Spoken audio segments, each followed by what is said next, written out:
Miss Catherine Bernardo, gaano nga ba katotoo, no, ang mga isyong ito kung saan sinasabing nabunot daw ito pong si Miss Catherine bilang isa sa mga blind item ni Sian Gasa na di umano'y buntis, no? At hindi lang yun, siya po ay tinasabing nagpa-abort daw sa abroad.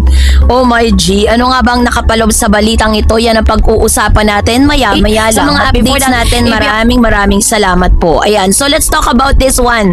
Kasi di ba po, ngayong mga month na to is nagse-celebrate ang mga fans ni Miss Kiray Celis at lalo-lalo na po ni Miss Alex Gonzaga, kung saan for the longest time na kanilang hinintay, talagang ano po sila, nagbuntis. Lalo na po si Alex, diba? Talagang sobrang nagte-trending po siya ngayon dahil tila ang dami po mga reactions, ang dami po mga natuwa nung siya po ay nag-announce ng kanyang pagbubuntis. Although hinasabi po na parang for first trimester niya, nilihim niya muna sa public. And then, nung lumabas na po yung kanyang video, kung saan dineklara niya na po yun, nasa 4th month na po siya ng pagbubuntis.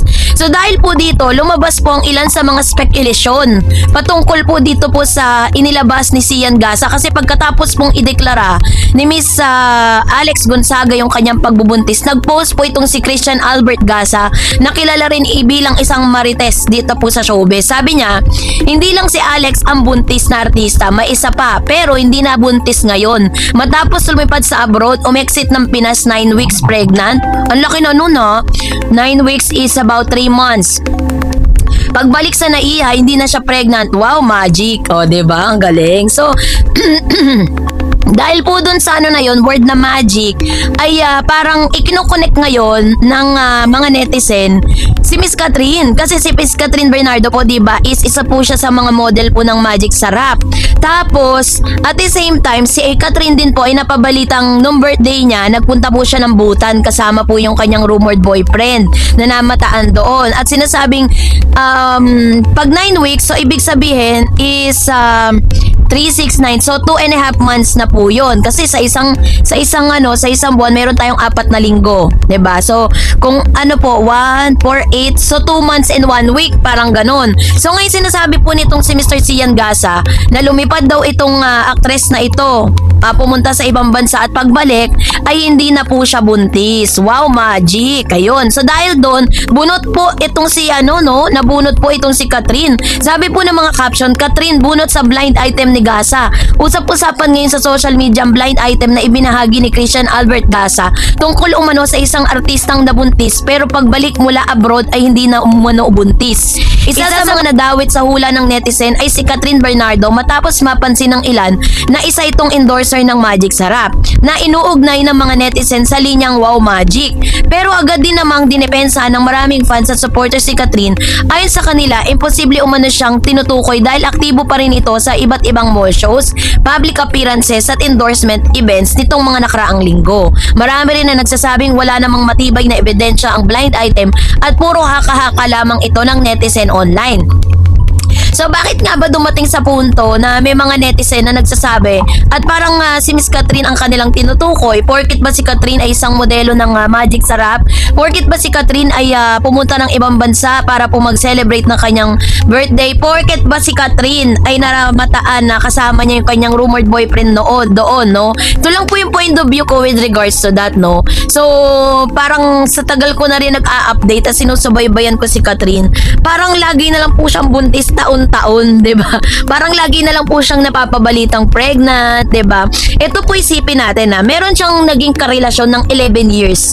11 years is not hindi po 'yun shorter term, hindi po siya maikling panahon. For 11 years napangalagaan niya yung virginity niya, napangalagaan niya yung pagkatao niya, napangalagaan niya na hindi siya magbuntis, hindi siya nagpabuntis. Sa magtalang ang dami nilang pagkakataon ni Daniel kapag nagta-travel sila ng sabay, 'di ba? So napaka-imposible hindi siya mabuntis doon. Pero dahil si Catherine, this is not just, parang hindi siya ganon yung klase ng pagkatao at kultura at pagpapalaki sa kanya ni Mama Min. Kaya I don't think na meron talagang magbabay dito sa ganitong klase ng issue, 'di ba?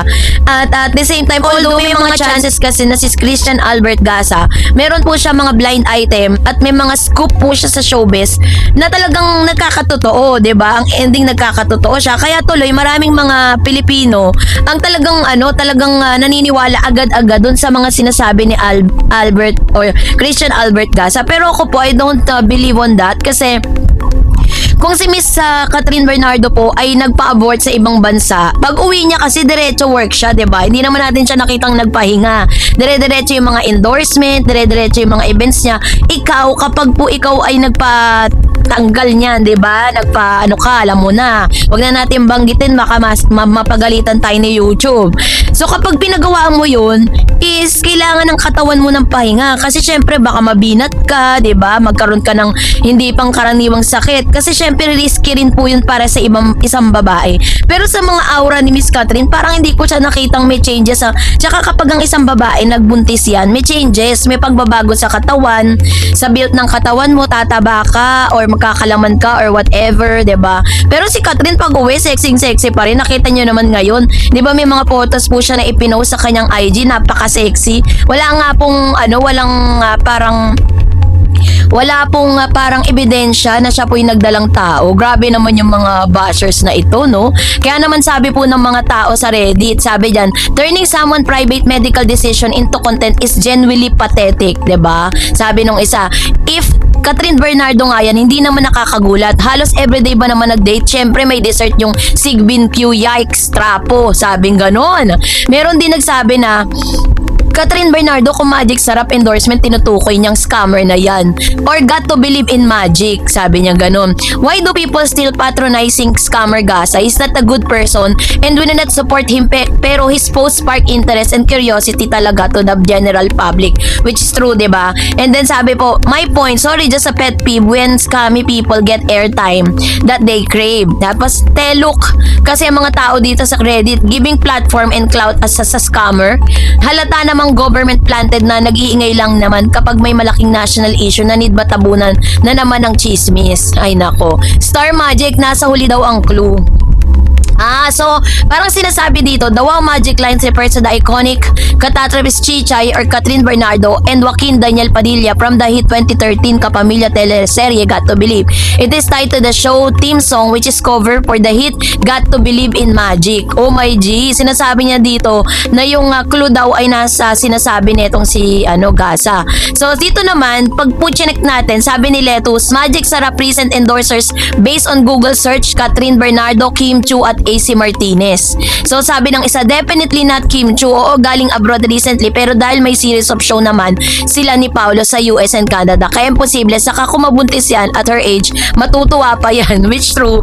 Alam niyo po, kung sakasakali, kung kay Miss Catherine Bernardo naman, kung mabubuntis man siya, 'di ba, on her age, wala naman po nang masama, 'di ba? At the same time, kung si Miss Catherine po ay kaya niya naman buhayin yung anak niya, kaya niya naman po na parang suportahan yung magiging anak niya, why not, 'di ba? At napaka-imposible pong malihim yan sa publiko. Yan po ang tandaan natin kasi si Catherine, sikat po yan na artista, 'di ba? So, kayo po, anong yung saloobin patungkol dito? Mag-comment kayo sa comment section. And that's it for today. Ni Miss Catherine Bernardo ikinagulat at nausisa patungkol sa inilabas niya sa publiko na may kinalaman sa kanyang rumored boyfriend. Ang lahat ng yan, ba't po natin maraming salamat po.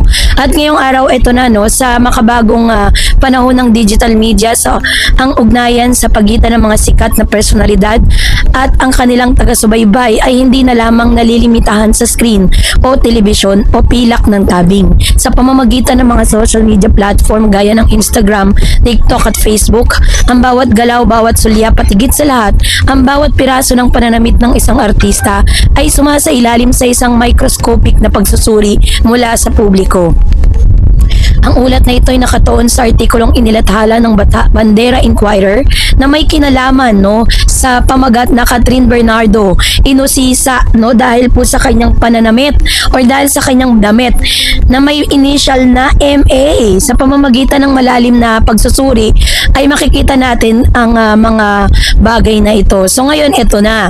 Ang pinagmulan ng usap-usapan ayon po sa Bandera, naging sentro ng usap-usapan sa iba't ibang online platform ang naging kasuotan ng Asia Phenomenal Superstar na si Catherine Bernardo. Sa kanyang mga ibinahaging larawan, napansin ng mga matalas ang matang netizen ng mga detalye o disenyo na tila nagpapakita ng mga inisyal na M at A. Ayon agad na ikinonektang chismis at haka-haka ng mga inisyal na ito ay pangalan ni Mark Alcala, ang kilalang alkalde ng Lucena City, Quezon na matagal nang inuugnay ng romantiko sa aktres matapos ang kanyang hiwalayan sa kanilang dating katambal at kasintahan na si Daniel Padilla. So dahil po dito nagkaroon ng iba't ibang opinyon mula sa mga netizen, ang kampo ng mga nananabik the Shipper Romantic Camp. Sila ang mga naniniwala na ang kasuotan ni Catherine na isang sadyang soft launch o isang banayad na pag-amin sa kanyang bagong estado sa pag-ibig. Para sa kanila, ang pagsusuot ng mga inisyal ay isang romantikong kilos na nagpapakita na handa na siyang magpatuloy sa bagong kabanata ng kanyang buhay. So para naman sa mga kampo ng mga nagdududa, the Skeptical Passion Camp, sila naman ang mga nagpaliwanag na mga disenyo inisyal sa damit ay maaaring purong nagkataon lamang, bahagi ng isang brand logo o ng sikat na luxury designer, o kaya naman ay walang anumang malalim na kahulugan kundi isang sining ng pananamit. So para lubos nating maunawaan kung bakit ganito na lamang kalaki ang interes ng publiko sa bawat kilos ni Catherine Bernardo, kinakailangan din nating suriin ang kanyang kasaysayan sa industriya. Sa loob ng higit na isang dekadang pangalan ni Catherine na nakakabit sa pangalang Katniel, ang itinuturing na isa sa pinakamalaki at pinakamakapangyarihang love team sa kasaysayan ng Philippine entertainment. Nang i-anunsyo ang opisyal na paghihiwalay ni Catherine at Daniel, hindi lamang ito naging simpleng balitang showbiz. Ito ay naging isang pambansang usapin na tinatalakay maging sa mga seryosong news program. Ang pagwawakas ng kanilang relasyon ay nag-iwan ng isang malaking puwang sa puso ng mga tagahanga. Ngunit, nagbukas din ito ng isang bagong pinto para kay Catherine bilang isang individual na artista. Matapos ang hiwalayan, kapansin-pansin ang pagbabago sa sining at estilo ni Catherine. Naging mas experimental siya sa kanyang pananamit, mas bukas sa pagtanggap ng mga proyektong labas sa kanyang dating comfort zone, gaya ng pelikulang A Very Good Girl, at mas hayag sa pagpapakita ng kanyang sariling disposisyon sa buhay. Ang pag-uugnay sa kanya kay Mayor Mark Alcala ay bahagi ng naratibo ng publiko na nagnanais makita ang aktres na muling lumigaya sa larangan ng pag-ibig.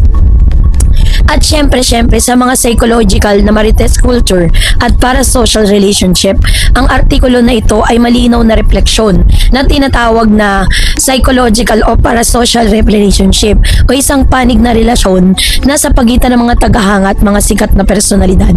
Bakit nga ba tayo interesado sa initial ng damit? Paghahanap ng koneksyon, ang mga tagahanga ay nakaramdam ng personal na obligasyon o interest na malaman ang katotohanan sa buhay ng kanilang idolo. Ang pag-analisa sa mga inisyal ng damit ay nagsisilbing isang uri ng detective na laro para sa mga netizen. So yung proyekto ng Pag-asa or Projection of Hope, dahil maraming nakasubaybay sa kanyang masakit na pinagdadaanan sa nakaraang relasyon, ang pagkakaugnay niya sa isang bachelor na politiko tulad ni Mark Alcala ay tinitingnan bilang isang fairy tale ending o paghiganti sa nakaraan o revenge era. Sa mundo kasi ng mga sikat, ang damit ay hindi lamang pananggalang sa init o lamig. Ito ay isang pahayag or statement.